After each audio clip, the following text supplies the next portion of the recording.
Tulong-tulong sa paghahanap ang mga sakay ng lifeboat na yan sa dagat malapit sa daungan sa Tagbilaran, Bohol. Nahulog daw kasi ang isang fast craft crew. Maya-maya, isang sako ang iniangat at ang laman parte ng katawan ng tao. Ayon sa mga otoridad, ito raw ang biktimang nahulog. Tinamaan daw ng propeller kaya nagkalasog-lasog. Patuloy ang investigasyon. Nihinga ng GMA Integrated News ang pahayag ang may-ari ng fast craft pero wala pa silang tugon. Muli na namang nakaranas ang panghaharas ng China ang mga barko ng Pilipinas sa Baho de Masinloc. At ayon sa PCG, maging barkong pangisda ng mga Chino kasama sa mga nangharang. Nakatutok si John Consulta.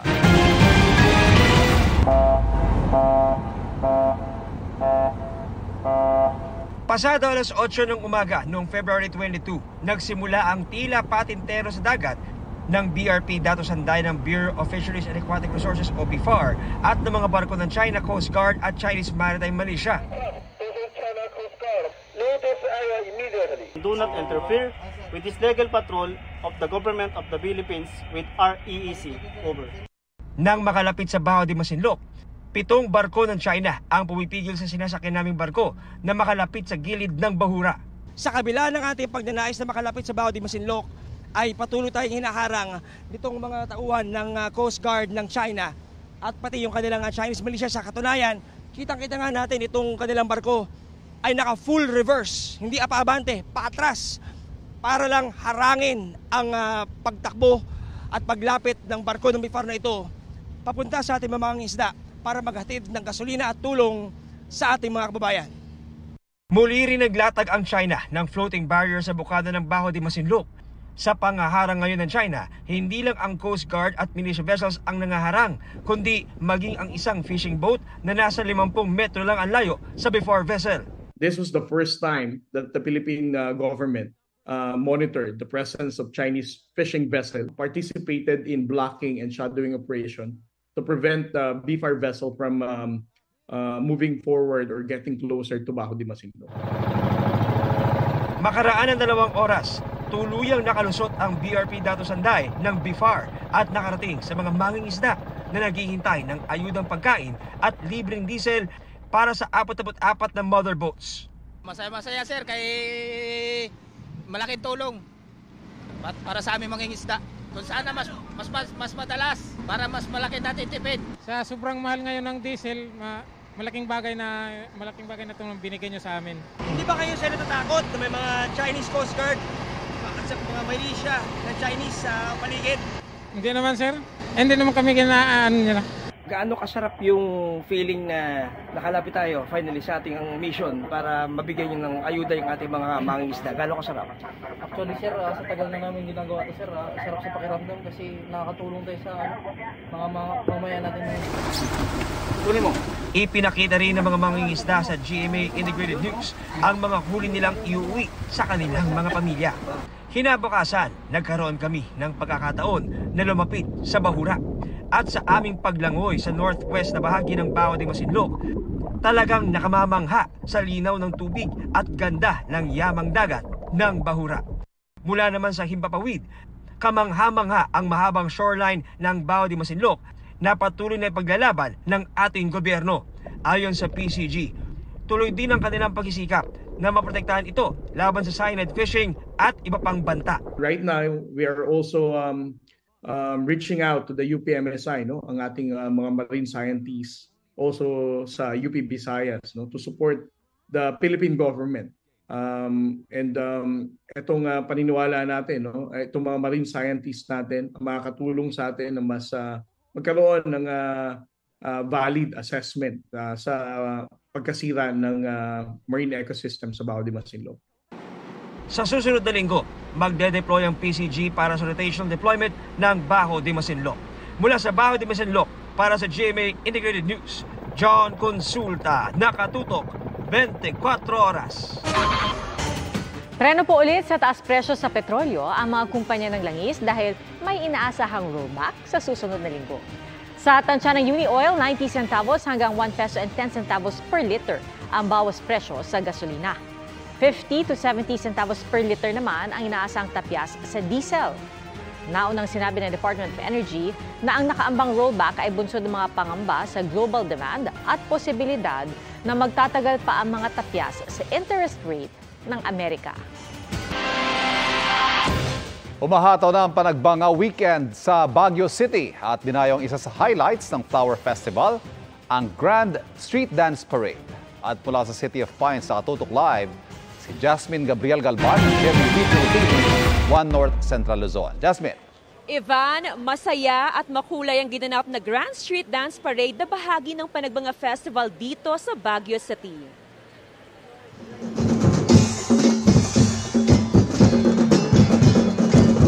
Blooming ang mga kalahok sa Grand Street Dance Competition ng Panagbanga Festival. Level up at di matatawaran ang kanilang performances.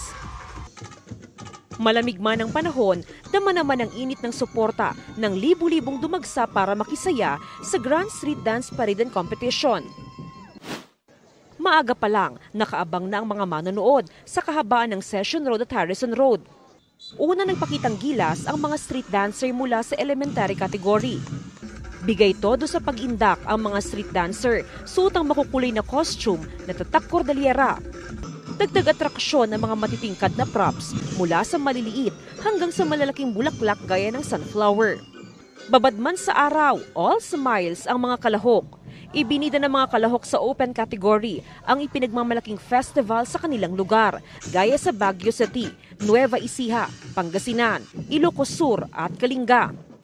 Mas nakakaiba ngayon, nag-level up. Ngayon mas sinobrahan pa nila.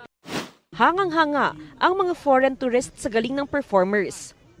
I liked with the sunflowers. I don't remember the group. And what I found very cute was the watermelon. We see that it is a mix between modern maybe dance and then ancestral dances too. Sa dami ng mga nakisaya sa selebrasyon, hindi mahulog ang karayom ang Melvin Jones Football Ground. As we dance through the streets, let us remember the generations that have come before us, whose traditions and values continue to inspire us today. 13 contingent ang nagpasiklaban sa street dance competition. Ang saya po kasi hindi lang yung school namin ang nire-represent namin. Yung culture namin, showcase po namin yung buong province of Kalinga.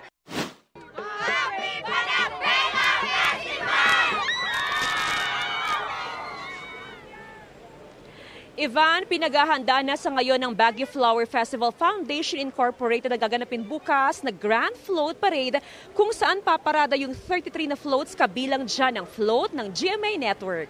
Ivan? Maraming salamat, Jasmine Gabriel Galban ng GMA Regional TV 1 North Central Luzon.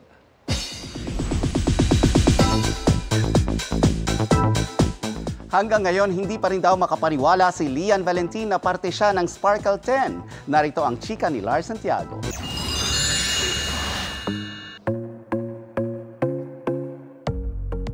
Bold, brave, and beautiful ang 10 Sparkle women na bumubuo ng Sparkle 10. At kabilang dito si Lian Valentin. Last year, nung sinabi sa amin na part ako ng Sparkle 10, hindi talaga ako makapaniwala. And sobrang grateful lang ako sa GMA, sa Sparkle. Sobrang saya lang, as in womanhood, women empowerment. Malakas makatawag ng pansin ang larawan ng 10 Sparkle women na magkakasama sa malaking billboard. Instant bonding nga raw ang nangyari sa kanilang 10 sa kanilang pictorial. Bibida si Lian sa pelikulang Apo Hapon kasama si Sparkle Hunk Prince Clemente. Sino ka? Bukas, mapapanood naman sina Lian at Prince Clemente sa Regal Studio Presents My Amnesia Lover. Yung role ko doon is si Angel, isa akong CEO na medyo mataray. Tapos kikidnapin nila ako. Pero bigla ako nagka-amnesia dahil sa isang aksidente at nagpanggap siya na fiancé ko. So it's an action, romance, comedy kind of episode. Yung episode namin is very 90s yung dating. Kaya dapat abangan to ng mga Gen Z and yung mga mahilig sa action movies before. Lars Santiago, updated sa showbiz happenings. Mga kapuso, patuloy na tumutok sa mga balita. Mag-subscribe sa GMA Integrated News sa YouTube. Sa mga kapuso abroad, samahan nyo kami sa GMA Pinoy TV at www.gmanews.tv.